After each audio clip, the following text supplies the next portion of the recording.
আসসালামু আলাইকুম। আমি তো ভালোবাসি তোকে পর্ব ১৯। লেখনীতে সালমা চৌধুরী, ভয়েসে আমি মাম্পি চৌধুরী। বেশ খানিকটা সময় মেঘ নিস্তব্ধ হয়ে বসে রইল। মনের যত কষ্ট, ক্ষোভ, অপ্রাপ্তি ছিল সবই প্রকাশ করল আপন মনে। ঘণ্টাখানিক বসার পর সোফা থেকে উঠে হাঁটতে শুরু করলো। একপাশে রেলিং ধরে দাঁড়িয়ে আপন মনে গুনগুন করে গান গাইছে। আমি কি তোমায় খুব বিরক্ত করছি, বলে দিতে পারো তা আমায়?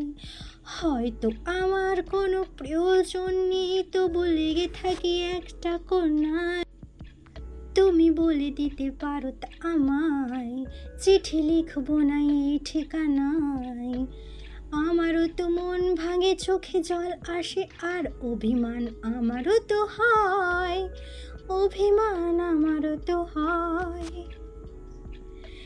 অন্যদিকে আবির এখনও চেয়ারে হেলান দিয়ে বসে আছে।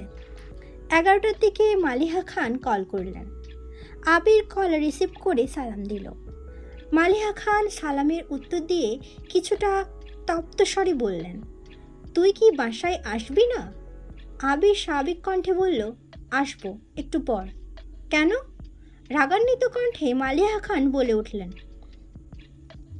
তোরা ভাই বোন মিলে কি শুরু করেছিস? তুই বাহিরে বাহিরে থাকিস, তানভীর নির্বাচনের ভেজালে 12টার আগে বাসায় ফিরতে পারে না। এদিকে তোর বোনের 1-2 দিন পর পর কি হয়ে যায়, খায় না, কিছু না।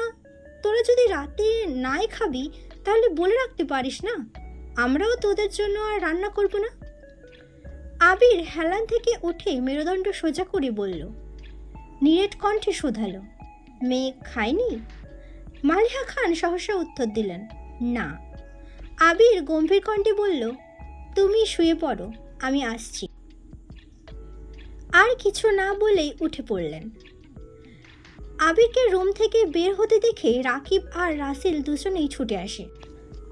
অন্যান্য দিন কাজ শেষ করে 10টা 10-30-এর মধ্যেই চলে যায় সকলে, কিন্তু আজ আবিরের মুড অফ দেখে তারা কাজ শেষ করেও বসে আছে। আবিরকে কিছু বলার সাহসও পাচ্ছিল না। রাকিব স্বাভাবিক কণ্ঠে বলল, চল আমি তোকে দিয়ে আসি। আবির শক্ত কণ্ঠে জবাব দিল, আমি একা যেতে পারবো। রাকিব পুনরায় বলে উঠল, তোর হাতের অবস্থা দেখছিস তুই? এই অবস্থায় বাইক চালালে তো অ্যাক্সিডেন্ট করবি। তার থেকে আমার কথা মান, আমি দিয়ে আসি তোকে। আবির শক্ত দৃষ্টিতে তাকালো রাকিবের দিকে, দাঁতে দাঁত চেপে ঘোষণা করল, বললাম তো যেতে পারবো। রাসেল ঠান্ডা কণ্ঠে বলল, এত বৃষ্টিতে বাইক নিয়ে যেতে পারবি? আবির আর কিছুই বলল না, বড় বড় পা ফেলে অফিস থেকে বেরিয়ে গেল। টানা 2 ঘন্টার উপরে ভারী বর্ষণ হচ্ছে, যার ফলে ঢাকার রাস্তাঘাটে পানি জমে একাকার অবস্থা। মাথায় হেলমেট পর্যন্ত নেই, চোখ মেলে দেখার অবস্থা নেই, তবুও বাইক থামছে না 1 সেকেন্ডের জন্য।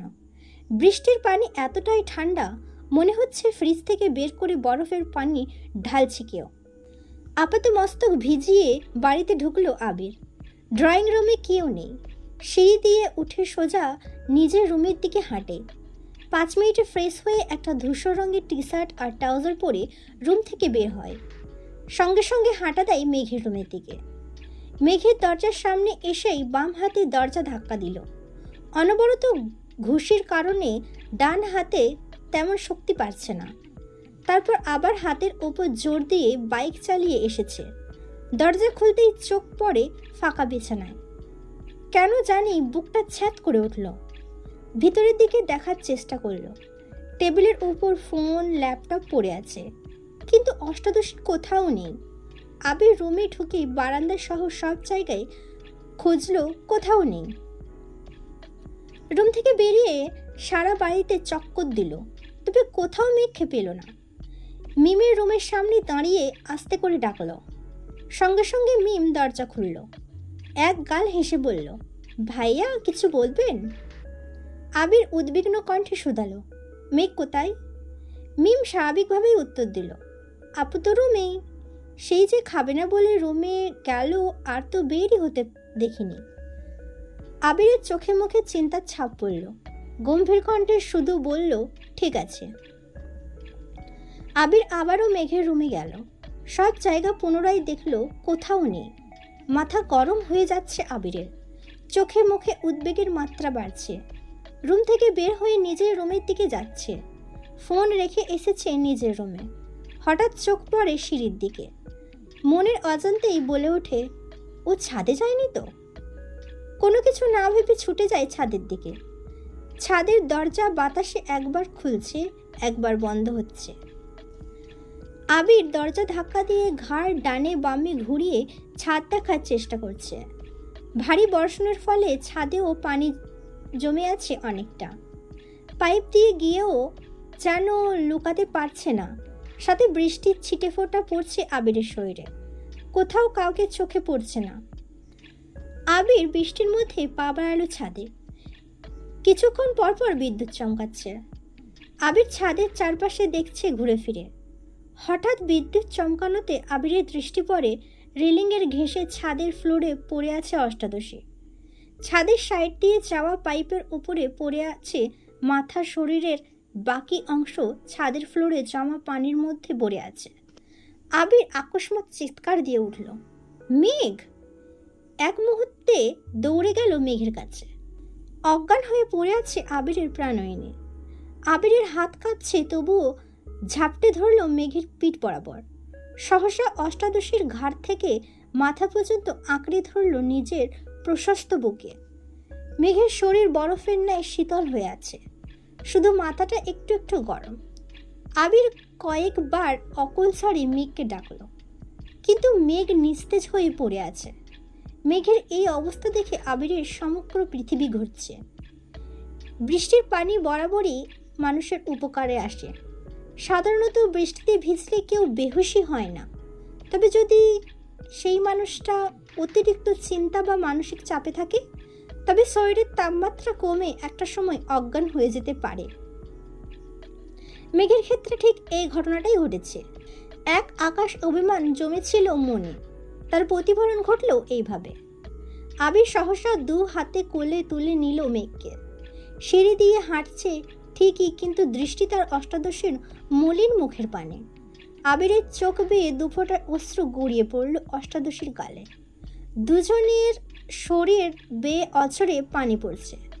দীর্ঘ পা ফেলে করিডোর দিয়ে হেঁটে মেঘের রুমে ঢুকল। ফ্লোরে বিছানার সাথে হেলান দিয়ে মেঘকে বসিয়ে দিল। টাওয়েল এনে হাত, মুখ আর মাথাটা কিছুটা মুছে দিল। সঙ্গে সঙ্গে রুম থেকে বের হয়ে নিজের রুমে গিয়ে বাইকের চাবি আর হেলমেট নিয়ে ছুটে গেল নিচে। হালিমা খানের দরজার সামনে ভেজা শরীর নিয়ে দাঁড়িয়ে ডাকছে। দুবার ডাকার পরই হালিমা খান দরজা খুললেন। আবিরের জলসিক্ত শরীর দেখে চিন্তিত স্বরে শুধালেন, ভিজে আসছিস? আবির তপ্ত স্বরে বলল, মামুনি, তুমি একটু মেঘের রুমে যাও, ওর অবস্থা ভালো না। আপাতত বাড়ির মানুষকে ডেকো না, আমি ডাক্তার নিয়ে আসছি। একদমে কথাগুলো বলল আবির। হালিমা খান আঁতকে উঠে বললেন, কি হয়েছে? আবির চলে যেতে নিয়ে দ্বিতীয়বার ঘাড় ঘুরিয়ে বলল, আর হ্যাঁ, ও শরীরটা একটু ধুয়ে দিও। আবির ছুটল দরজার দিকে। হালিমা খান দ্রুত পায়ে সিঁড়ি দিয়ে উঠতে ব্যস্ত হলেন। চোখে তার পানি টলমল করছে। একমাত্র মেয়ে বলে কথা। মেয়ের মুখ গোমরা থাকলেই যেখানে চিন্তায় পড়ে যায় হালিমা খান, সেখানে মেয়ে অসুস্থ মানে হালিমা খানের মাথায় আকাশ ভেঙে পড়া। 20 মিনিটের মধ্যে আবির ডাক্তার নিয়ে চলে আসছে। ডাক্তারকে রেনকোট দিয়েছে ঠিকই, কিন্তু আবিরের সর্বাঙ্গ ভেজা। মেঘের রুমের সামনে দাঁড়িয়ে গলা খাকারি দিল আবির। নরম স্বরে বলল, আসবো? হালিমা খান কাঁদো কাঁদো কণ্ঠে বললেন, আয়। আবির ঢুকলো। আবিরের পেছনে ডাক্তার ও মেয়ের রুমে ঢুকলো। আবিরের গা থেকে পানি পড়ছে ফ্লোরে, কিন্তু সেদিকে তার ভ্রুক্ষেপ নেই। তার দৃষ্টি অষ্টাদশীর মুখের পানে। ডাক্তার 10 সেকেন্ড মেঘকে দেখলো কিনা আবির উদ্বিগ্ন কণ্ঠে শুধালো, ওর কিছু হবে না তো? ডাক্তার স্বাভাবিক কণ্ঠে বললেন, তেমন কোনো সমস্যা নেই, বেশিক্ষণ বৃষ্টিতে ভিজেছে মনে হয়, তাছাড়াও হয়তো কোনো মানসিক চাপে আছে, তার জন্য এমনটা হয়েছে। কিছুক্ষণের মধ্যেই জ্ঞান ফিরে আসবে। আমি কিছু মেডিসিন লিখে দিচ্ছি, জ্ঞান ফিরলে খাইয়ে দিও। যদি জ্ঞান না ফিরে তাহলে পরবর্তীতে জানিও। একটা স্যালাইন করতে হবে, জ্ঞান ফিরলেও কিছুদিন একটু রেস্ট রাখবা, কোনো প্রকার মানসিক চাপ দিও না। ডাক্তার প্রেসক্রিপশন লিখে আবিরের হাতে দিল। আবির ঔষধগুলোর নাম পড়ে টেবিলের উপর প্রেসক্রিপশন রেখে ডাক্তারকে নিয়ে বেরিয়ে গেল। ভেজা শরীরে পুনরায় বাইক দিয়ে ডাক্তারকে বাড়িতে পৌঁছে দিয়ে ওষুধগুলো কিনে নিয়ে আসলো। নিজের রুমে গিয়ে 1 মিনিটে ড্রেস পাল্টে শুকনো কাপড় পরে মেঘের রুমে আসছে। মেঘ তখনও অজ্ঞান অবস্থায় শুয়ে আছে। হালিমা খান মেঘের হাতে পায়ে তেল মালিশ করে দিচ্ছেন, কান্না করছেন আর বারবার মেঘকে ডাকছেন। মেঘের মাথার নিচে একটা টাওয়েল দিয়ে রেখেছেন। আবির ঔষধগুলো টেবিলের উপর রেখে মেঘের ওয়ার্ড্রবের একটা ড্রয়ার খুলল। এটাতে জামা কাপড়। দ্বিতীয় ড্রয়ার খুলতেই চোখে পড়ল সকল ইলেকট্রনিক জিনিসপত্র। সেখান থেকে হেয়ার ড্রয়ার বের করে নিল আবির। মেঘের কাছে দাঁড়িয়ে হালিমা খানকে বললেন, মামুনি তুমি ওকে একটু ধরে বসো। আবির নিজেই হেয়ার ড্রয়ার ঘুরিয়ে ঘুরিয়ে চুল শুকাচ্ছে মেঘের। কোমর ছাড়ানো চুলগুলো ভাগ ভাগ করে শুকাতে কিছুটা সময় লাগলো। পুনরায় মেঘকে শুইয়ে হাতে পায়ে তেল মালিশ করতে লাগলো দুজনে। হালিমা খান আবিরকে শীতল কণ্ঠে বললেন, বাবা তুই একটু বস, আমি তো চাচ্চুকে বলে আসি। মাঝরাতে ঘুম ভাঙলে তো উনি আবার চিন্তায় পড়ে যাবেন। আবির গম্ভীর কণ্ঠে বললেন, মেঘের এই অবস্থার কথা বলো না, শুধু শুধু চিন্তা করে শরীর খারাপ হবে। হালিমা খান ঠিক আছে বলে চলে গেলেন। হালিমা খান রুম থেকে বেরিয়ে যেতেই আবির মেঘের সন্নিকটে বসল। মেঘের বাম হাত আবিরের বুকের সাথে মিশিয়ে ওষ্ঠ এগিয়ে দিল মেঘের কানের কাছে।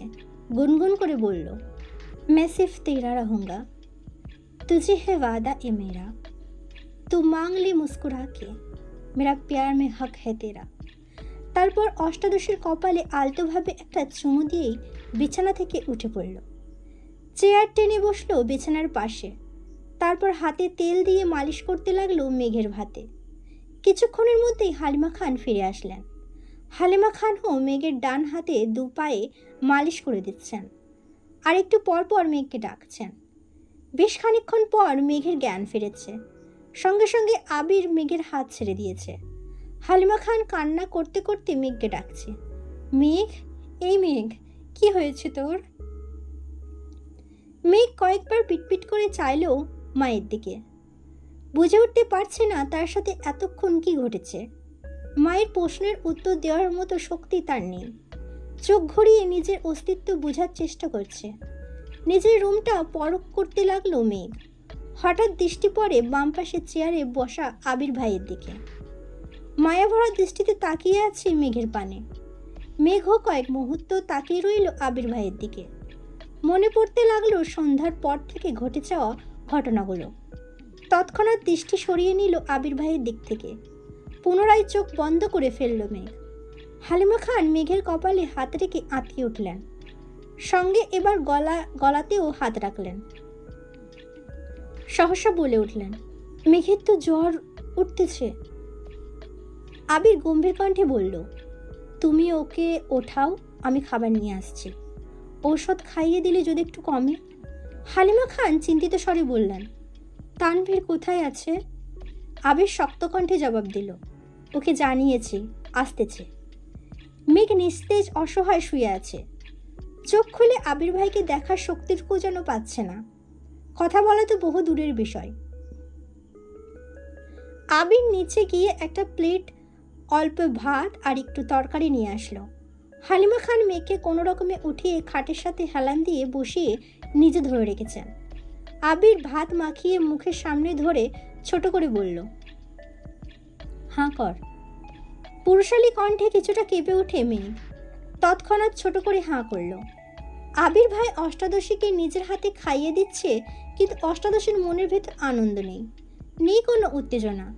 যেই আবির ভাই তার মনের ভেতর সারাক্ষণ এক্কা দোক্কা খেলতো, সেই আবির ভাইকে চোখ মিলে দেখার সাধ্য তার হচ্ছে না। কয়েক লোকমা ভাত কোনো রকমে গিলল। পরের বার দিতে গেলে আস্তে করে বামে ডানে ঘাড় ঘুরল। আবিরও বুঝতে পারল মেঘের অভিব্যক্তি। জোর করল না আর। হাত ধুয়ে নিজের হাতেই মেঘের মুখ মুছে দিল। তারপর ঔষধ খাইয়ে একবার মেঘের কপালে হাত রাখলো। জ্বরের মাত্রা বাড়ছে। আবির শীতল কণ্ঠে বলল, মামুনি তুমি থাকো ওর কাছে, কোনো সমস্যা হলে আমায় ডেকো, আমি সজাগ আছি। আবির প্লেট হাতে নিয়ে চুপচাপ বেরিয়ে গেল রুম থেকে। 10 থেকে 15 মিনিট পর তানভীর দৌড়ে বাড়িতে ঢুকে। এমপির গাড়ি করে ড্রাইভার এসে দিয়ে গেছে তানভীরকে। মেঘের রুমে গিয়ে কোমল কণ্ঠে মাকে শুধালো, কি হয়েছে মেঘের? মেঘের পাশে বসে কপালে হাত রাখলো। থার্মোমিটার এনে জ্বর মাপলো, 100 ডিগ্রি সেলসিয়াস প্লাস তাপমাত্রা। মেঘ জ্বরে কাঁপতেছে। তানভীর ছুটে গিয়ে নিজের রুমের ক্যাবিনেট থেকে একটা কম্বল এনে বোনের গায়ে জড়িয়ে দিল। তারপর একটা ছোট রুমাল ভিজিয়ে কিছুক্ষণ জলপট্টি দিল। হালিমা খান এখনো ফুঁপিয়ে ফুঁপিয়ে কাঁদছেন।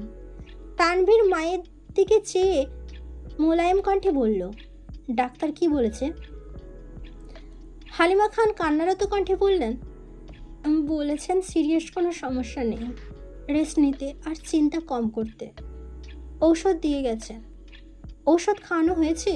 হালিমা খান কোমল কণ্ঠে বললেন, হ্যাঁ আবির খাইয়ে দিয়ে গেছে। তানভীর নমনীয় কণ্ঠে মাকে প্রশ্ন করল, ভাইয়া কোথায়? কিছুক্ষণ হলো গেল এখান থেকে। তানভীর আর কিছু বলল না, চুপচাপ কিছুক্ষণ জলপট্টি দিল বোনের কপালে। তবে জ্বর কমার কোনো নামগন্ধ নেই। এদিকে আবির রুমে এসে ব্যালকনিতে পায়চালি করতে লাগলো। বাহিরে এখনো বৃষ্টি হচ্ছে। মাঝে মাঝে কিছুক্ষণ বিরতি নেয় আর ভারী বর্ষণ শুরু হয়।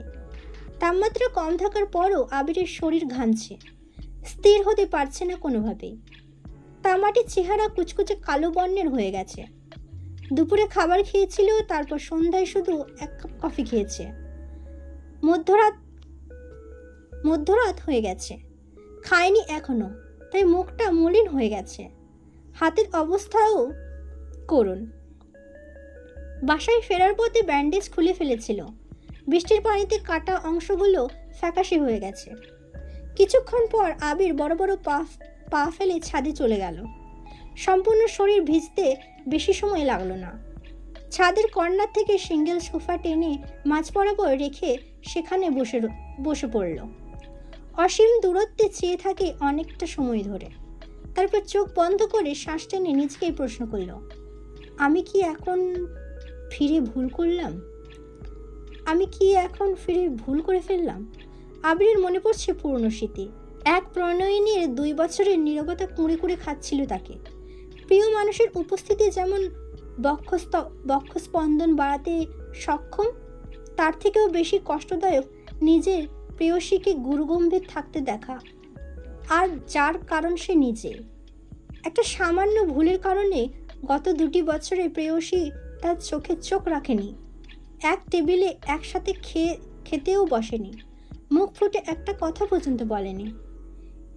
এর বেশি সহ্য করার ক্ষমতা একটা 18 বছরের যুবকের পক্ষে কখনো সম্ভব ছিল না। প্রেয়সীর প্রতি অনুভূতি তার অতল স্পর্শী, বিশালতার সমুদ্রের ন্যায়, যা কখনো পরিমাণ করা সম্ভব নয়। যখন তার সহ্যের সীমা শেষ হতে চলল, তখন তার সামনে 2টি রাস্তা ভেসে উঠেছিল। এক স্কলারশিপে বিদেশ যাওয়া, দ্বিতীয় হলো ঢাকা ভার্সিটিতে পড়াশোনা করা। আবির বাড়ির প্রতিটা সদস্যের থেকে মতামত নিয়েছিল সেদিন। এমনকি তার হৃদয়হরণের কাছেও সেদিন আকুল মিনতি করে জিজ্ঞেস করেছিল সে কি চায়। ছোট্ট হৃদয়হরণের অভিমানের মাত্রা এতটাই তীব্র ছিল যে সেদিনও আবিরের চোখে চোখ রাখেনি। আবিরের কোনো কথার উত্তরও দেয়নি। 2 বছর যে ললনার অভিমান ভাঙাতে অক্ষম, সেই ললনার অভিমান কয়েক মাসে ভাঙানো সম্ভব ছিল না। তারপরও আবির শেষবার যাওয়ার আগে অভিভূতের ন্যায় নিষ্পলক চেয়েছিল তার সেই ললনার দিকে। যদি একবার বলতো, ভাইয়া তুমি চেও না, কিন্তু না, শেষ দিনও মুখ ফুটে কিছু বলেনি তার প্রেয়সী। আবির পাড়ি জমালো ভিন দেশে। পার্থিব জগতের মাঝে অপার্থিব সৌন্দর্যের অধিকারী তার সেই ছোট্ট ললনাকে ফেলে চলে গিয়েছিল বহুদূর। এ ছিল আমি একটু ভালোবাসি তোকে পর্ব 19। পরবর্তী পর্ব নিয়ে খুব তাড়াতাড়ি আসবো। সুস্থ থাকবেন, ভালো থাকবেন, নিজের খেয়াল রাখবেন। আল্লাহ হাফেজ।